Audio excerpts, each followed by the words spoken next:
We often say, I don't want to do anything, or I did nothing today.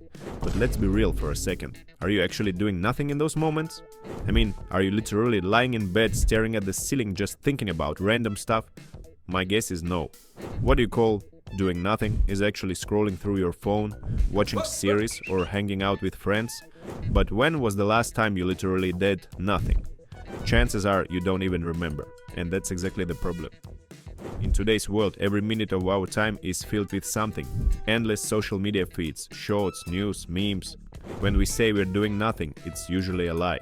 And when we say, I'm so lazy, that's also a lie. There's no such thing as lazy people, just like there's no one doing nothing. We just prefer to do what we like, what brings us pleasure. And let me tell you, that's completely normal, it's in our nature. We can't escape it. You can't just force yourself to do things you hate all the time. If you try, you'll be wrecking your nervous system and nothing good will come of it. So, what should you do instead? Let me explain. Here's one important thing you need to know. Our brain's mechanisms have been around for millions of years and haven't really evolved much. The brain hasn't caught up with the fast pace of our modern infrastructure.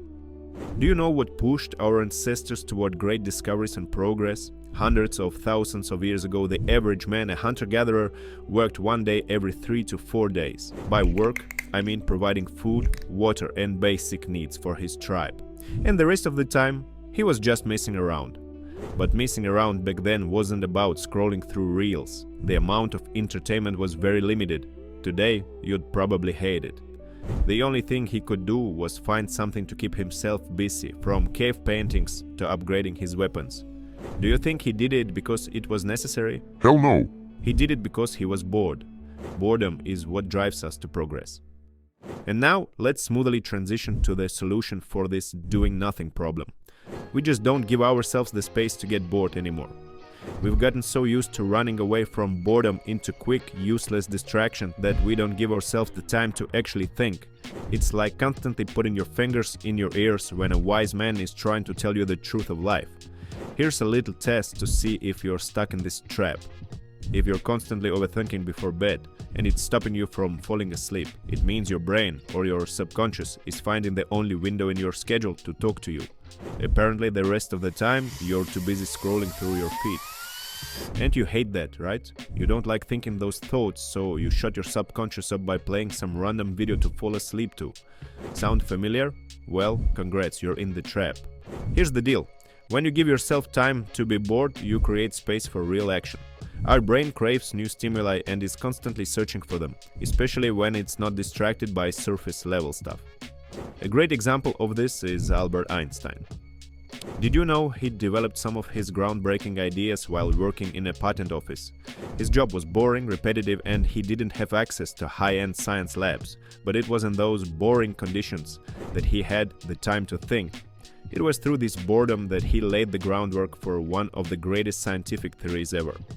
Don't be afraid of silence, of the absence of instant entertainment. This is the moment when new ideas are born. And let's be real, your dependency is probably deep, like most people these days. Let me share with you 2 practical tips that helped me. 1. Walk for 1 to 2 hours a day without your phone. Just a notebook and a pen. It sounds weird, but that's what all the great thinkers did. Kant, Nietzsche, Darwin.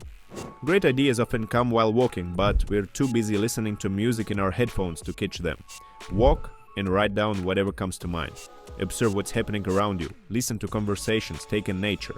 2. As we all know, negative motivation is the most effective form of motivation. Set a limit on your phone for apps like TikTok, Instagram, YouTube. Let's say an hour a day. Create a password for those apps and give it to a friend.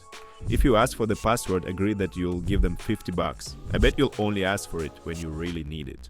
Understand one simple thing. You need to learn how to control your attention. Whatever it's focused on, that's what will dictate your life.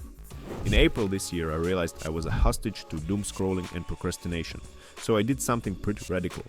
I went on a Vipassana retreat. I spent 4 days living out of town, without my phone, surrounded by people, but I wasn't allowed to talk, read, or do anything except make 1 journal entry a day. By day 3, I was dying to get back home and just do something. That boredom broke through my inner dam of action, and when I got back, I was productive as hell for the entire next month. Boredom isn't your enemy.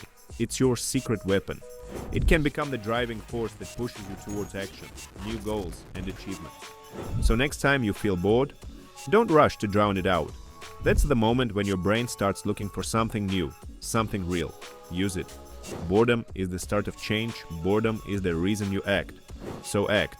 My mission is to initiate you. Be stronger.